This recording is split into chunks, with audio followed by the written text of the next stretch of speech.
Namaskar. Welcome back to my English class. I am Dambodhar Boisya, teacher Matia High School. Dear students, today I have come with the chapter translation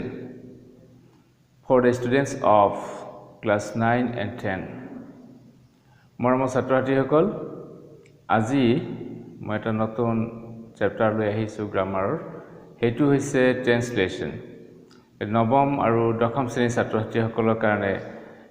এইটো এটা important chapter translation আমাৰ সিলেবাছত translation আমাৰ বিশেষভাৱে দৰকাৰী এটা part আৰু এইটো আমাৰ 6 নম্বৰ থাকে মাৰ্ক 6 থাকে এতিয়া Translation to our composition or eta onko and the composition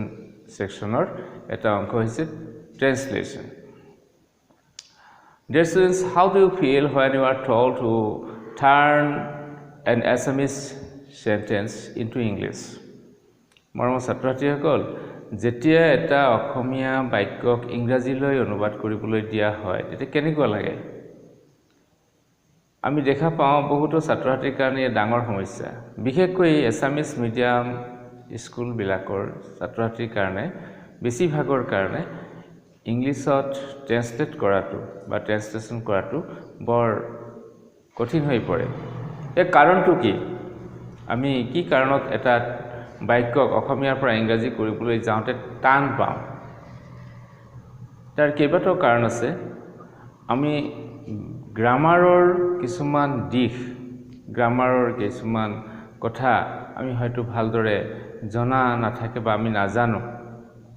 হেইটা আৰু প্ৰথম কথাটো হৈছে আমাৰ অসমীয়া বাক্য গাঁথনি আমি যেনেকৈ অসমীয়া বাক্য গাঁথনি আমাৰ প্ৰথমতে বাক্যটো কেনেকুৱা মই এটা বাক্য কৈছো এতিয়া মই স্কুললৈ যাওঁ মই স্কুললৈ যাওঁ এই বাক্যটোত কি আছে যেটা আমি ইংলিছলৈ লিখো ইংলিছত যেটা লিখিব লাগিব এইটো মই এইটো যে কৰ্তা আৰু যাওঁটো হৈছে ক্ৰিয়া আমি ইয়াত স্কুললৈ এখন ঠাইলৈ আমি গৈ আছো কিন্তু ইংলিছত লিখিবলৈ যাওঁ লগে লগে আমাৰ ফাৰ্ষ্টতে এই মইটো আহিলে আই কিন্তু ইয়াৰ ঠিক পিছতে এইটো আহিব যাওঁ I go তাৰ পিছত এই স্কুলটো এইটো আহিব টু স্কুল এই বাক্যৰ গঠন যেটো ষ্ট্ৰাকচাৰ বা প্যাটাৰ্ন এই প্যাটাৰ্নবোৰ আমাৰ জনা নাথাকে সেন্টেন্স প্যাটাৰ্নছবোৰৰ বিষয়ে আমাৰ ছাত্ৰ-ছাত্ৰীসকলে ভালদৰে শিকি লোৱা নলয় বা ভালদৰে নাজানে যিসকল ছাত্ৰ-ছাত্ৰীৰ কাৰণে ট্ৰান্সলেচন কৰাত বহুত টান পায় বা বহুত টান লাগে এই সকলক উদ্দেশ্য কৰি মই এই কথাখিনি কৈছো যে যিসকলে সেন্টেন্স প্যাটাৰ্নৰ সম্পৰ্কত ভালদৰে জ্ঞান আহৰণ নকৰে ভালদৰে শিকি নলয় তেওঁলোকৰ কাৰণে ইংৰাজী বাক্যটো গঠন কৰিবলৈ যাওঁতে প্ৰথমতে তেওঁলোকৰ কনফিউজন আহি যায় প্ৰবলেম আহি যায় তাৰ পিছত সেন্টেন্সটো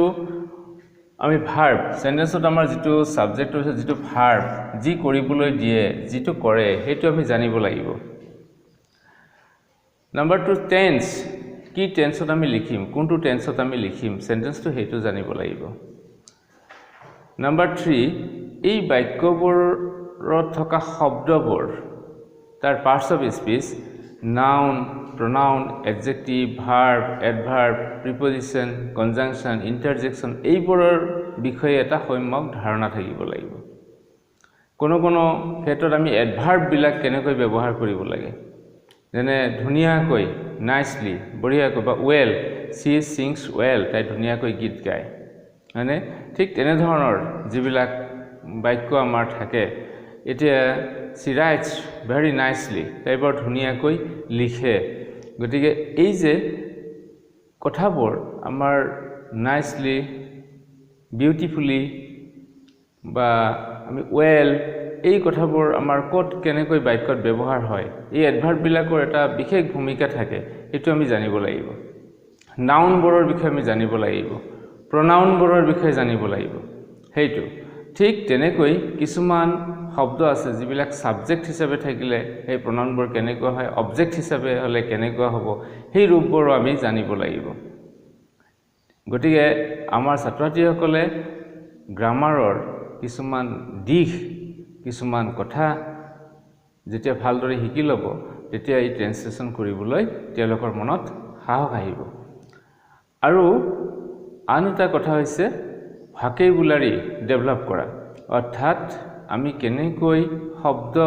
জ্ঞান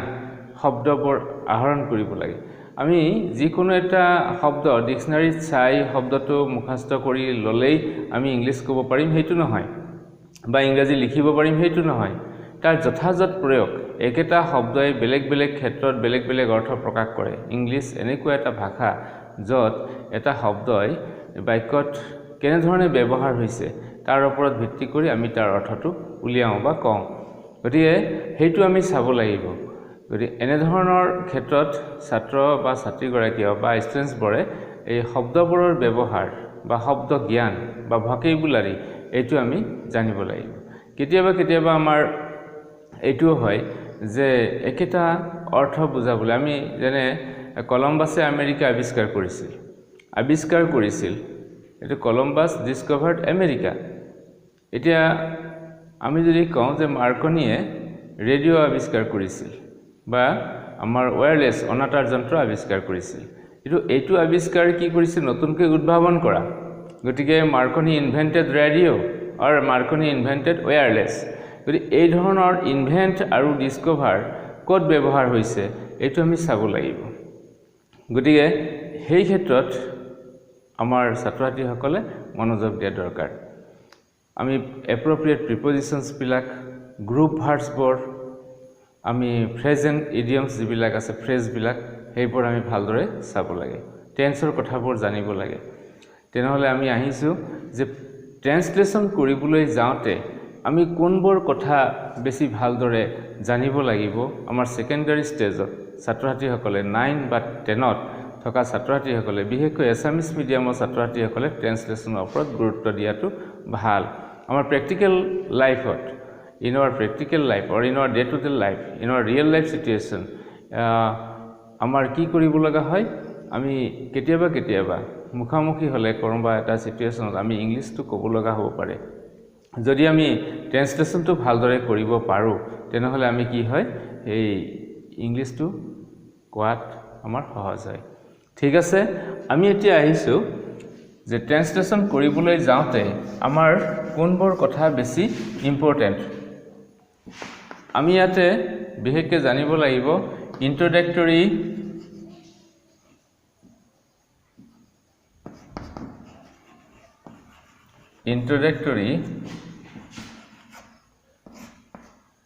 দেয়াৰ বা ইট এইটো আমি জানিব লাগিব ইন্ট্ৰোডাক্টৰী দেয়াৰ আৰু ইটেৰে ব্যৱহাৰ হোৱা বাক্য কিছুমান থাকে সেইটোৰ পৰা আমাৰ জানিব লাগে টেন্সৰ কথা আমি জানিব লাগিব টেন্সবোৰ কেনেকৈ আমি ব্যৱহাৰ কৰোঁ টেন্সৰ ক্ষেত্ৰত সেইটো আমাৰ তাৰ পিছত আমাক ডিটাৰমিনাৰ্ছবোৰ কেনেকৈ ব্যৱহাৰ হয় ডিটাৰমিনাৰ্ছৰ যে little a little the little few a few the few এইবোৰৰ ব্যৱহাৰৰ পৰা কেতিয়াবা আহে এই ডিটাৰমিনাৰ্ছ বিলাক আমাৰ জানিব লাগে টেন্সৰ পৰা জানিব লাগে প্ৰিপজিশনৰ ক্ষেত্ৰত আমাৰ কেতিয়াবা প্ৰিপজিশনৰ ফালৰ পৰা আমাৰ ট্ৰান্সলেচনবোৰ আহে কিছুমান পেসিভ বাক্য আহে পেসিভ সেন্টেন্স বিলাকৰ ক্ষেত্ৰত কেনেকুৱা যে তেওঁ সকলোৰে চিনাকি পেসিভ সেন্টেন্সবোৰ তেওঁ সকলোৰে চিনাকি he is known to all তেওঁ সকলোৱে জানে এই কথাষাৰ বা আমি যদি কওঁতে সকলোৰে পৰিচিত he is known to all এতিয়া চোৰজনক গ্ৰেপ্তাৰ কৰা হৈছিল তেতিয়াহ'লে দ্য থিপ ৱাজ এৰেষ্টেড এতিয়া গোটেই পৃথিৱীতে ইংৰাজী ভাষা কোৱা হয় বা ইংৰাজী ভাষা কয় the English is spoken all over the world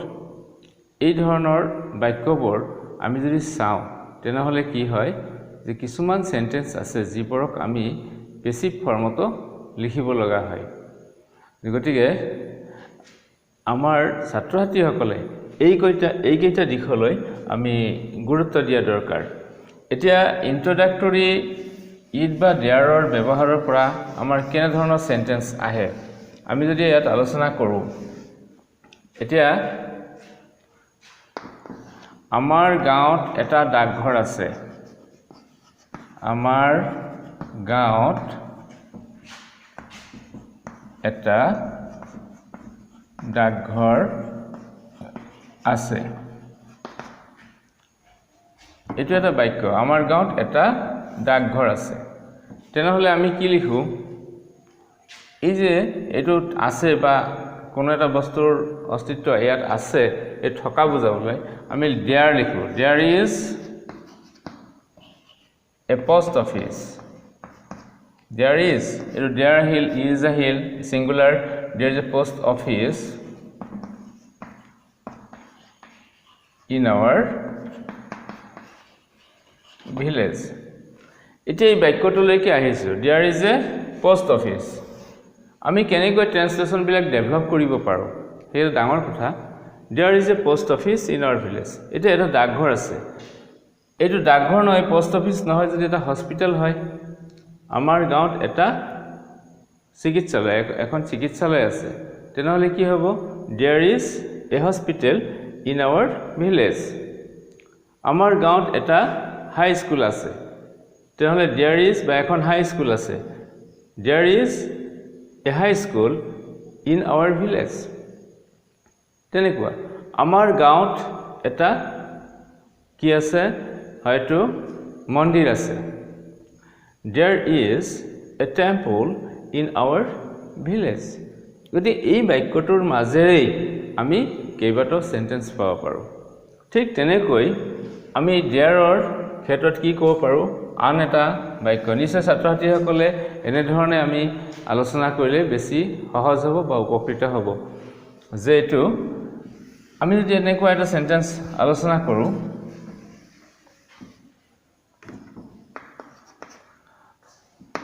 আমাৰ শ্ৰেণীত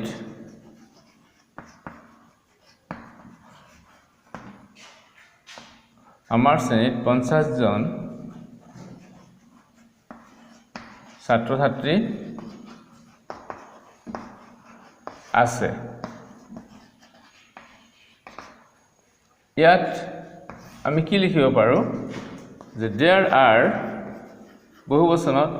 there are 50 students in our class there are 50 students in our class আমাৰ শ্ৰেণীত 40 জন ছাত্ৰ-ছাত্ৰী আছে there are 40 students in our class এতিয়া আমাৰ স্কুলত 10 গৰাকী শিক্ষক আছে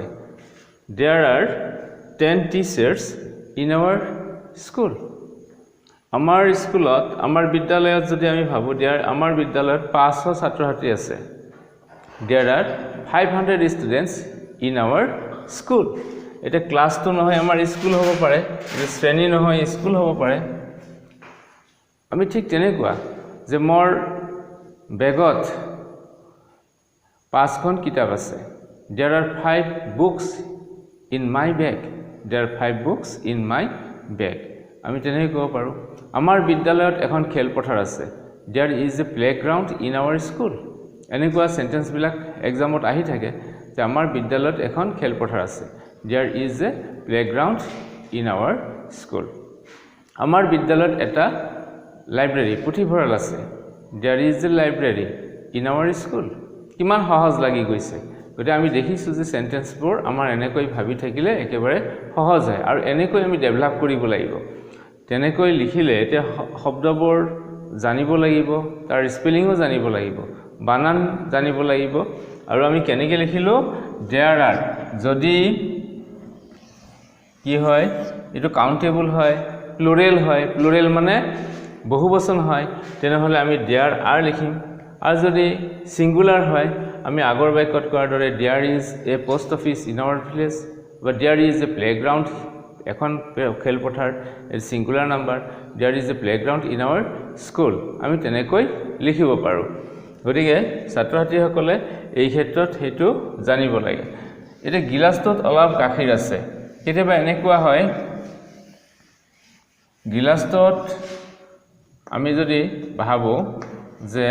গিলাসটোত অলপ গাখীৰ আছে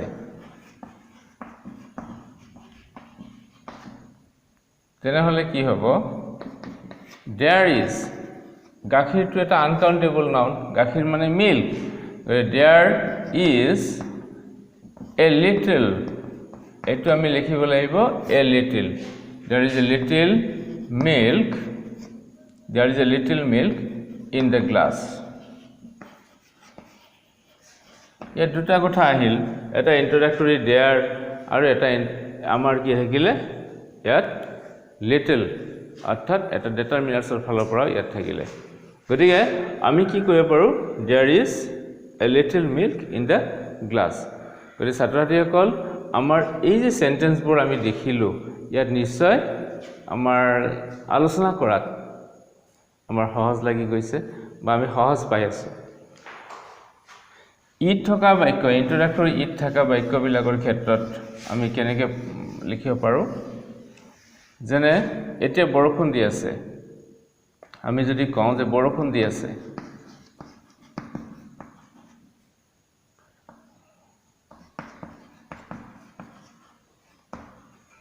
বৰষুণ দি আছে তেনেহলে আমি লিখিব লাগিব it is raining আমি যদি কওঁ যে এতিয়া বৰষুণ দি আছে আমি যদি এতিয়া শব্দটো লগাই দিওঁ এতিয়া তেনেহলে ইয়াত এতিয়াটো ইয়াত আগত লিখিছো it is raining এটা নাও লিখিব লাগিব it is raining now it is raining now গতিকে আমাৰ ঠিক তেনেকৈ কি হৈ আছে যে আজি বৰ আৰু আকু লিখিব পাৰো আজি বৰ গৰম আমি যদি লিখো আজি বৰ গৰম আমি কি লিখিম it is very hot today it is আজি বৰ ঠাণ্ডা it is very cold today ঠিক তেনেকুৱা আমি এনেকৈ ইন্ট্ৰোডাক্টৰি ইট ইন্ট্ৰোডাক্টৰি দেয়াৰৰ ব্যৱহাৰৰ পৰাও আমি কিছুমান সেন্টেন্স পাওঁ এতিয়া আমাৰ টেন্সৰ ফালৰ পৰা টেন্সটো আমাৰ খুব ইম্পৰ্টেন্ট কথা আমাৰ টেন্সৰ ক্ষেত্ৰত ভালদৰে ছাত্ৰছাত্ৰীসকলে জানিব লাগে যে এনে ধৰণৰ টেন্সৰ ক্ষেত্ৰত আমাৰ কি কৰা হয় যেনে আমাৰ ৰাতিপুৱাৰ পৰা বৰষুণ দি আছে এটা বাক্য আমাৰ আহি থাকে যে ৰাতিপুৱাৰ পৰা বৰষুণ দি আছে তেনেহলে আমি কি লিখিম ৰাতিপুৱাৰ পৰা বৰষুণ দি আছে এটা কোনো এটা কাম অতীতত আৰম্ভ হৈ বৰ্তমানলৈকে চলি আছে তেনেহলে আমাৰ কি ব্যৱহাৰ কৰিব লাগিব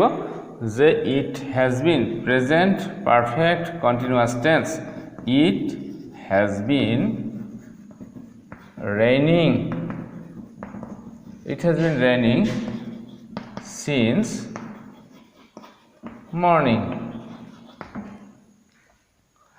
আমি যদি এই সেন্টেন্সটোৰ আধাৰত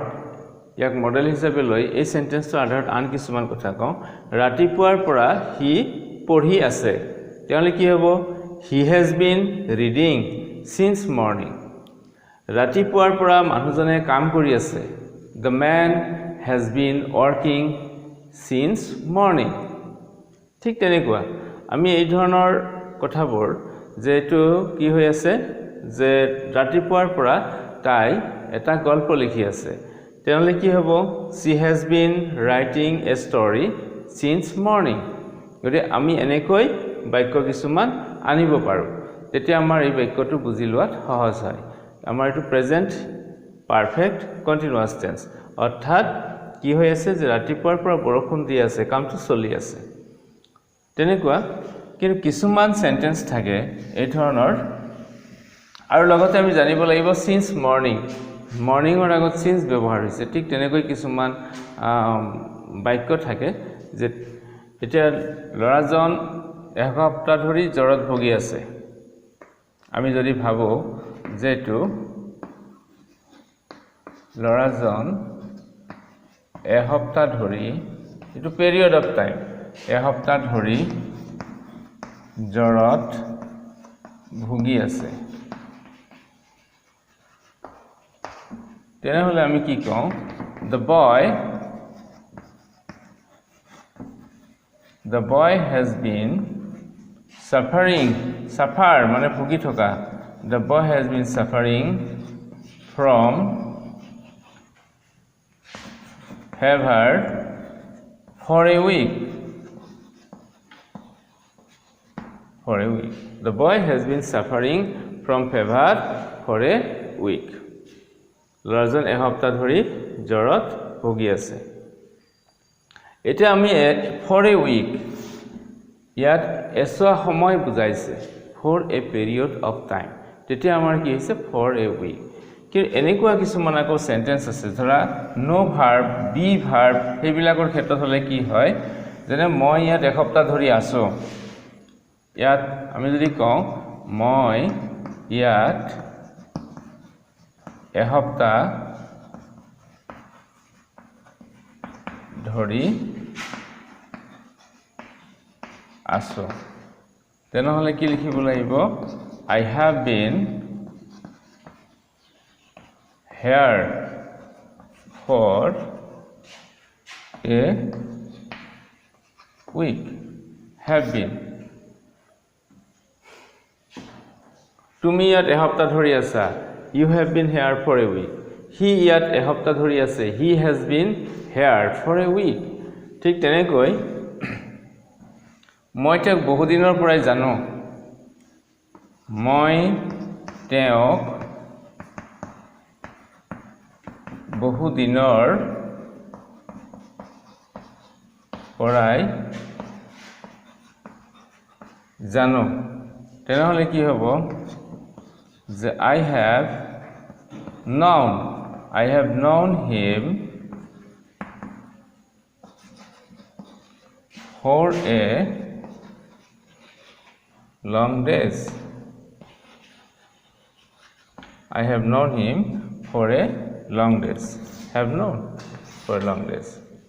মই তেওঁক বহু দিনৰ পৰাই জানো এনেকুৱা অৰ্থবিলাকত গতিকে আমাৰ ছাত্ৰছাত্ৰীসকলে কিছুমান টেন্সৰ ক্ষেত্ৰত এনে ধৰণৰ যিবিলাক ৰেগুলাৰ সেন্টেন্স আমাৰ সদায় আহি থকা সেন্টেন্স এইবিলাক জানাটো দৰকাৰ কেতিয়াবা এনে ধৰণৰ হয় দুটা সেন্টেন্স যদি আমাৰ হেতু কম্বাইনেশন অফ টু সেন্টেন্সেস দুটা সেন্টেন্সৰ সংযুক্ত হৈ থাকিলে কেনেকুৱা হয় হি যেতিয়া আহিছিল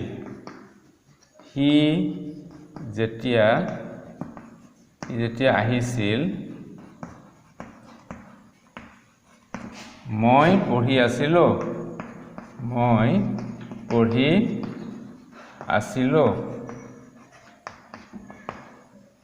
ইয়াত বা যেতিয়া হি আহিছিল বা হি যেতিয়া আহিছিল এটা খণ্ড আৰু মই পঢ়ি আছিলো আন এটা খণ্ড এই যেতিয়াটো বুজাবৰ কাৰণে আমি কি ব্যৱহাৰ কৰো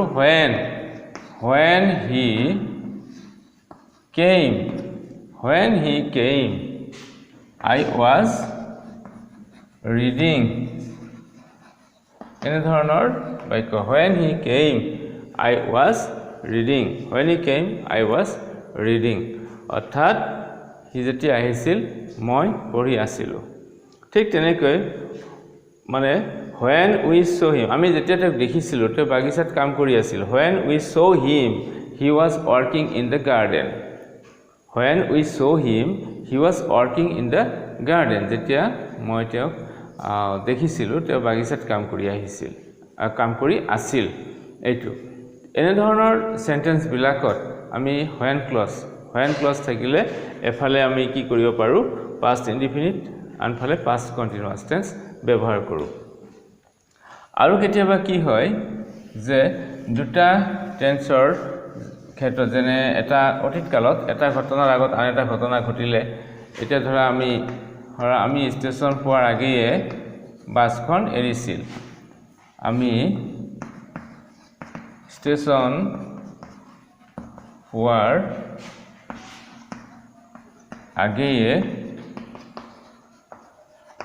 বাছখন এৰিছিল তেতিয়া আমাৰ কি হয় যেটো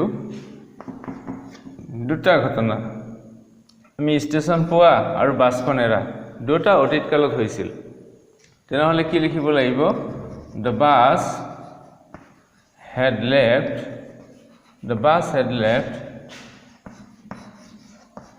before we reached the station তেনেকুৱা এনে ধৰণৰ সেন্টেন্সবোৰ বা past tenseত থাকিলে আমাৰ past tenseৰ কি হয় বাক্যটো আমি লিখিব পাৰো যে শিকাৰীজনে এটা বাঘ মাৰিছিল আমি কি কৰিব পাৰো past tenseত লিখিব লাগিব তেতিয়া শিকাৰীজনে এটা বাঘ মাৰিছিল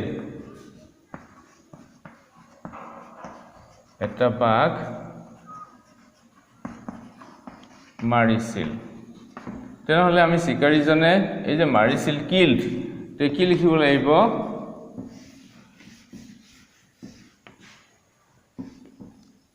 the hunter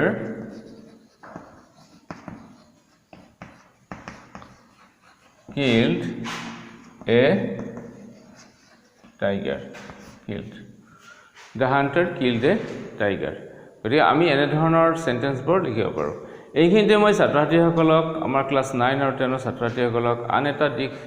চাবৰ কাৰণে ক'ব খুজিছো সেইটো হৈছে কোৰিলেটিভছ বিলাকৰ ক্ষেত্ৰত কেনেকুৱা যেনে আমি not only but also either or neither nor এইবিলাক আছে সেইবিলাকৰ মাজৰ পৰা খুব বেছিকৈ আমাৰ ট্ৰান্সলেচন কৰিবলৈ দিয়া হয় সেইবিলাকৰ ক্ষেত্ৰত আমি চাওঁ কোৰিলেটিভছত কেনেকুৱা হয়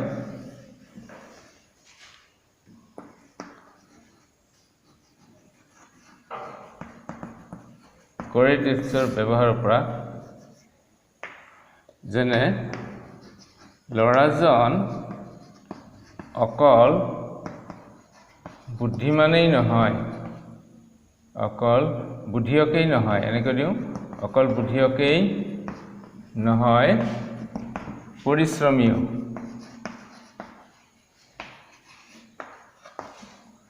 অকল নহয় দুটা ইয়াতে গুণ আছে এটা বুদ্ধিয়ক আনটো পৰিশ্ৰমী এনেকুৱা ক্ষেত্ৰবিলাকত আমি কি ক'ব পাৰো the boy is not only intelligent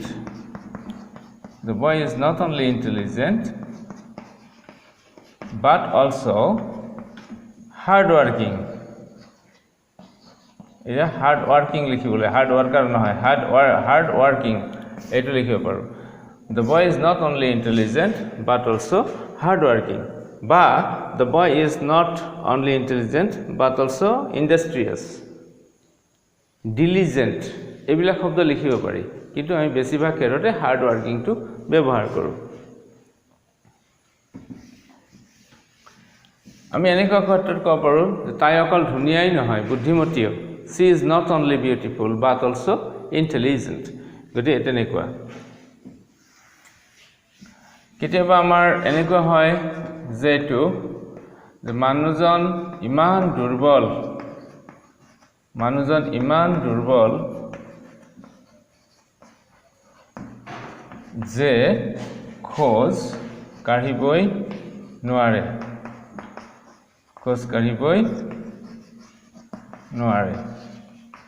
তেতিয়া কি হ'ব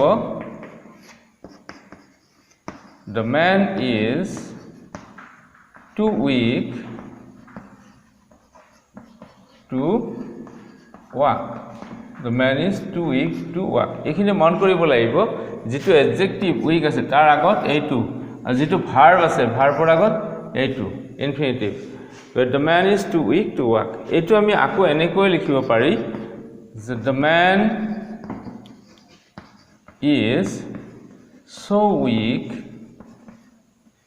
that he cannot walk The man is so weak that he cannot walk. গতিকে মৰমৰ ছাত্ৰ-ছাত্ৰীসকল আমি ট্ৰেন্সলেশ্যনৰ সম্পৰ্কত যিখিনি কথা আজি ক'লো এইখিনি কথাতে আমাৰ শেষ নহয় আমাৰ আৰু বহুত কথা আছে গতিকে ট্ৰেন্সলেশ্যন সম্পৰ্কে আজি এটা আভাস দিয়া হ'ল আমাৰ এই ভিডিঅ'টোৰ যোগেৰে আশা কৰোঁ ছাত্ৰ-ছাত্ৰীসকলে কিছু ধাৰণা ল'ব পাৰিব আমি সদায় জানিব লাগিব যে ট্ৰেন্সলেশ্যন কৰিবলৈ যোৱাৰ সময়ত অৰ্থাৎ অসমীয়া বাক্য এটাক ইংৰাজীলৈ অনুবাদ কৰিবলৈ যোৱাৰ সময়ত আমি জানিব লাগিব ইংৰাজী বাক্যৰ গাঁথনিসমূহ কেনেকৈ গঠন কৰা হয় জানিব লাগিব আমি কিছুমান শব্দৰ ইংৰাজী প্ৰতিশব্দ এই এটা আৰু ভাৰ্ববিলাকৰ ব্যৱহাৰ টেন্সৰ বিষয়ে জানিব লাগিব ইন্ট্ৰোডাক্টৰী দেয়াৰ ইন্ট্ৰোডাক্টৰী ইট এইবিলাকৰ বিষয়ে জানিব লাগিব ডিটাৰমিনাৰ্ছৰ ব্যৱহাৰ প্ৰিপজিশ্যনৰ ব্যৱহাৰ আৰু কোৰিলেটিভছ বিলাকৰ বা কোঅৰ্ডিনেটিং কনজাংচনছ যিবিলাক আছে এই কনজাংচনছ বিলাকৰ বিষয়ে আমি জানিব লাগিব তেতিয়া আমাৰ ট্ৰেন্সলেশ্যন বিলাক কৰাৰ ক্ষেত্ৰত যথেষ্ট সহায় হ'ব তেনেহলে আশা ৰাখিছো ছাত্ৰ-ছাত্ৰীসকলে গ্ৰামাৰখনত চাব আৰু লগতে এই ধৰণৰ কথাবোৰৰ ওপৰত গুৰুত্ব দি নিজক উন্নত কৰিব যদি আমাৰ ভিডিঅ'টো ভাল লাগিছে নিশ্চয় লাইক কৰিব যিসকলে নতুন তেওঁলোকে ইয়াত সাবস্ক্ৰাইব কৰিব আৰু নতুন ভিডিঅ'বোৰ দিয়াৰ লগে লগে যাতে তেওঁলোকে পায় আটাইলৈকে শুভেচ্ছা থাকিল wishing you all the best thank U